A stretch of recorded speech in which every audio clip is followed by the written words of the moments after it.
गाई हाम्रो चाहिँ यदि चैते धान फलिरहेको छ भने मकै पनि फलिरहेको छ। आँप पनि फलिरहेको छ। त्यहाँ आँपको सिजन। घाम डुब्दै छ, बेलुकाको समय भएको छ।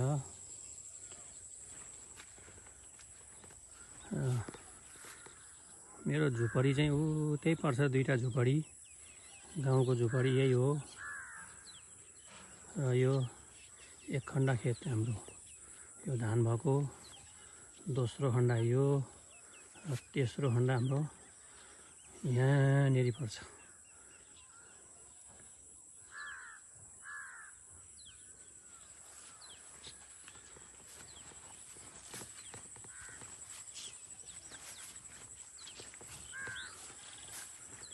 बाख्राहरू चढ्दैछन् खेतमा, खसी बाख्रा। यो चाहिँ हाम्रो माछा गाउँ बोधवन भनेर चिनिन्छ यसलाई। हाम्रो चाहिँ करिब यहाँ खेतसहित गरेर 2 बिघा जति जमिन होला, जमिन छ।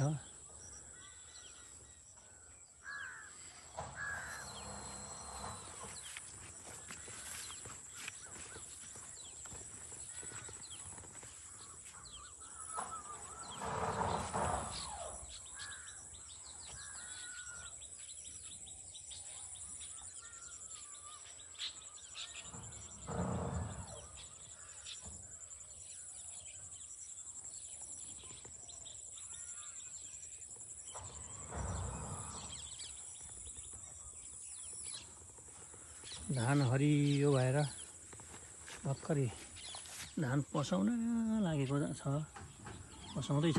बिस्तारै निस्किँदैछ। यसलाई चाहिँ यो चाहिँ बर्खे धान, चैते धान भनिन्छ। यहाँ धान 3 बाली धान लगाए पनि हुने गर्छ। यहाँ चाहिँ मकै रोपेर अब बर्खे धान रोप्नको लागि तयारी भएर बसेको छ।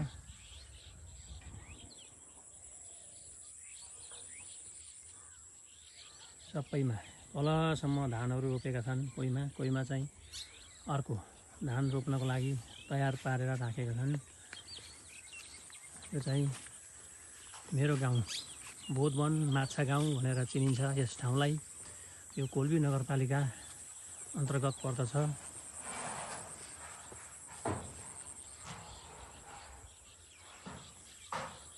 निजगढबाट 14 किलोमिटर र सिमाराबाट 19 किलोमिटर भित्र देहातमा मेरो घर पर्दछ। र खेत पोखरी पनि यसै ठाउँमा छ। यसै ठाउँको कमाइले हामी वर्षभरि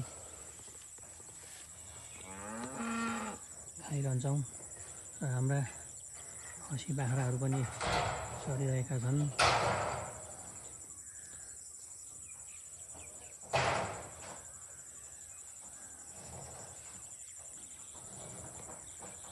यो गरिबको झुपडी चाहिँ यही हो हजुर। यी 2टा घर छ।